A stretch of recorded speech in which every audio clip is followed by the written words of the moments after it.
Welcome, everybody. In this video, we are going to talk about everything EB3 processing times. We're going to talk about the PERM EB3 processing time, the I-140 processing time, and the visa bulletin processing time for EB3 employment-based green cards.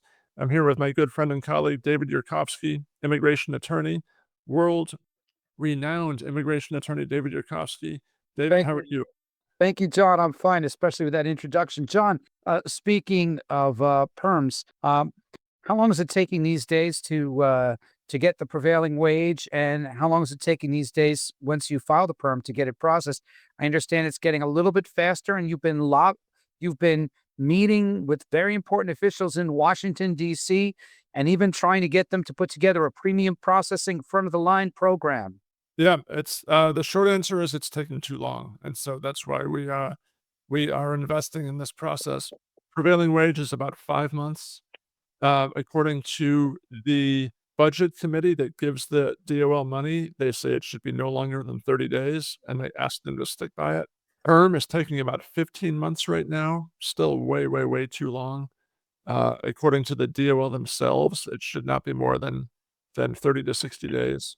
Yeah, and thank you. We have been working with congressional leadership to submit legislation that would allow the Department of Labor to have a premium processing option. If What would that cost? I mean, with the visas, it's like $1,800 now. Used to be 1,000. What did they say? You actually spoke to people who want to implement this in DC when you were there with people in Congress. So we've spoken to each senator has an immigration attorney on their staff. And so we've spoken to and it's amazing the depth of knowledge. They'll work at USCIS and go work for a senator, then go back to USCIS. So these are extremely intelligent attorneys that are intimately aware of the immigration regulations because they're in that world every day. So the language is based on the USCIS I-140 and H-1B premium processing. It was put through an authorizing bill back when it was established, so it was kind of a fast track. It's not a full bill that everybody has to vote on. It just kind of gets added in to a number of John, you sound like you spent a lot of time on Capitol Hill. You sound like when you really got your stuff going here. We really appreciate it. I have to tell you, I belong to immigration associations for many, many years, the largest with thousands of members. And I don't see anybody from any associations going, proposing a premium processing program, meeting with people, showing them why, it should take 30 days to get a prevailing wage, if not 30 seconds.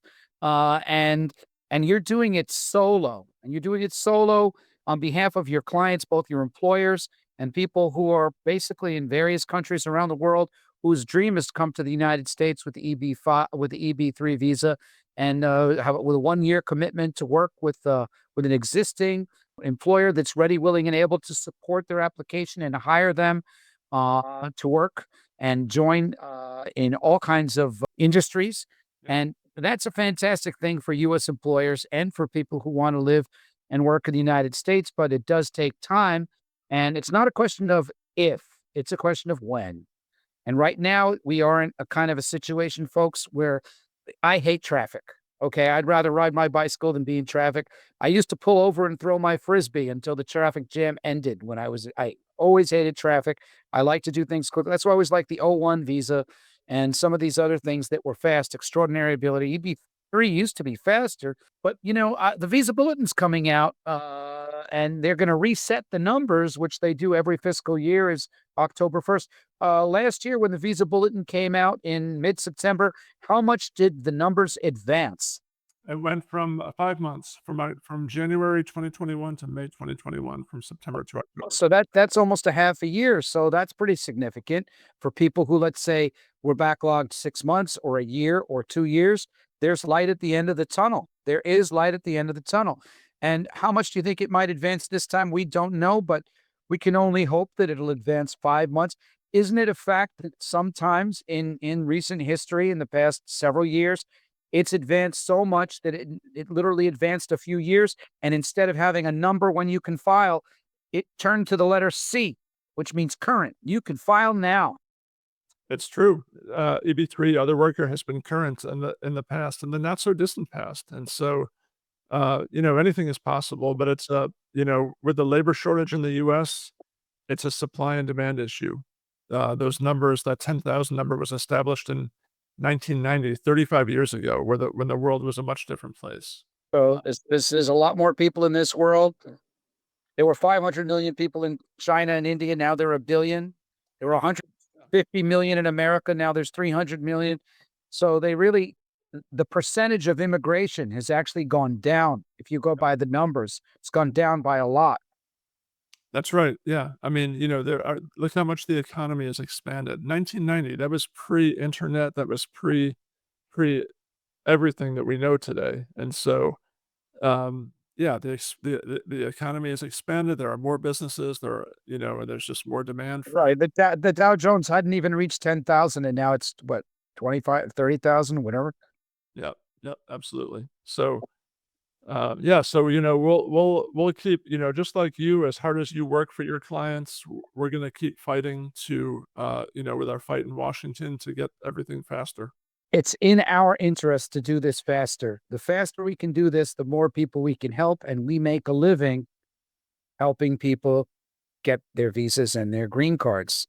So if we can do it faster, we absolutely will.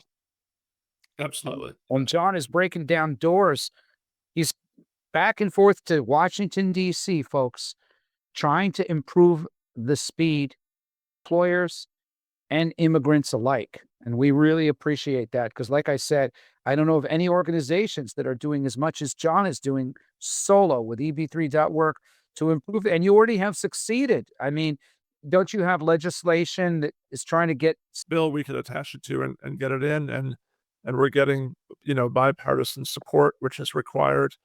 The whole technical process of getting things done in DC, it's slow, but,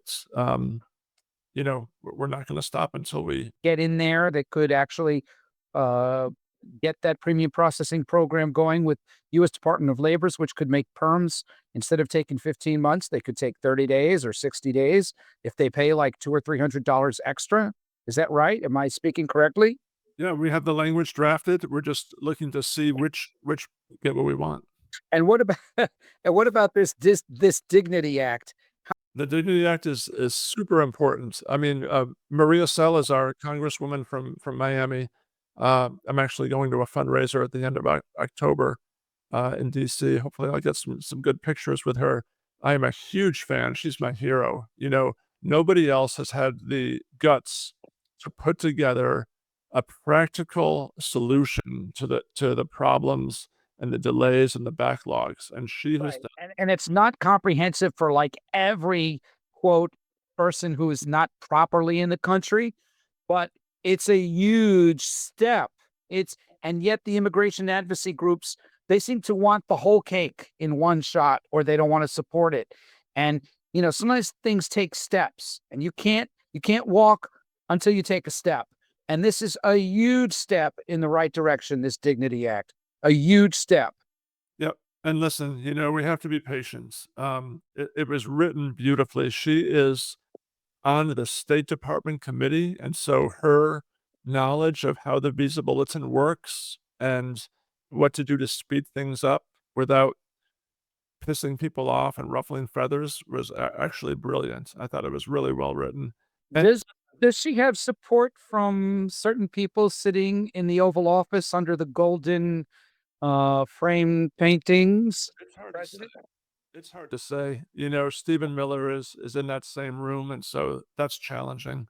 It may be, who knows, but who knows how things work behind closed I doors. think if they can see a big improvement in the economy and get that rate down with the Fed and show there's no inflation, then they can do it. But right now, there's sort of a little bit of a hostile environment against immigration, at least politically, despite the fact that there's, a million people every year getting green cards and hundreds of thousands getting citizenship every month.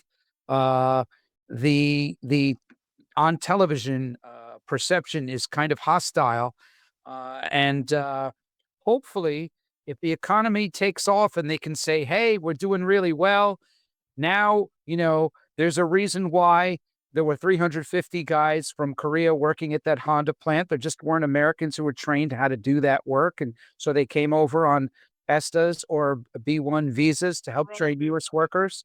Yeah, that was anyway, don't get me started on It that. was pathetic. But obviously, somebody screwed up in-house counsel because there should be a way to make that compliant. I have a feeling some of the people were okay because they can come to the United States on a B1 or an ESTA if they're training U.S. workers based on a contract they have with the U.S. company supplying know-how or technical manufacturing products, and they need to train the U.S. workers how to use those products. Back to the Dignity Act, because a lot of people asked us about the Dignity Act. Okay. And, the short answer is people have asked us constantly, what's happening? What's the update? When's it going to be enacted? Um, it could be next month. It might have to wait till the midterms if the shift changes. So the fact that it was introduced is a huge step in the right direction. By a Republican from Florida. Thank you. That's not Now, and that shows that there is a wing in the Republican Party. And note that the person who did the greatest immigration reform by far was Ronald Reagan, Republican. Yep. By far, the biggest immigration we had was allowing, was an amnesty program that allowed millions of people who didn't enter the country properly to get green cards. And so I think if the economy will take off, let us hope the economy takes off, that will give them the breathing room they need to address these issues and finally get that Dignity Act passed, and then if and keep going and keep moving forward because it's a win-win situation. More people working makes the economy bigger, makes the country stronger. Amen. You're preaching to the choir. David, this has been amazing. Thank you so much for being you, for being there. And it's always a pleasure to work with you and to speak with you. And thank you for your words of wisdom. And thank you for your your efforts in DC, which go above and beyond. And I know you're doing that for your employers, who you represent, as well as the foreign workers who are ready to come to the U.S. and start their American dream with a 1 year commitment to a job that's ready, that they're ready, willing, and able to do. That's the employer is ready, willing, and able to give to them at locations all over the United States. Uh, and that's still going, right? We still got those going through. They're still happening. From Florida to Alaska. Yep, still happening. And All right. everybody, thanks. Maybe one day we'll do. Leave a comment below if you have any questions. David, I'm sorry, what was that? Maybe one day we can do a video from one of those locations. We can, from and interview some of your workers, some of the workers in Alaska, or some of the workers in Florida. Absolutely. Absolutely. Stay tuned. Thanks, everybody. Thanks, David. Thanks, John.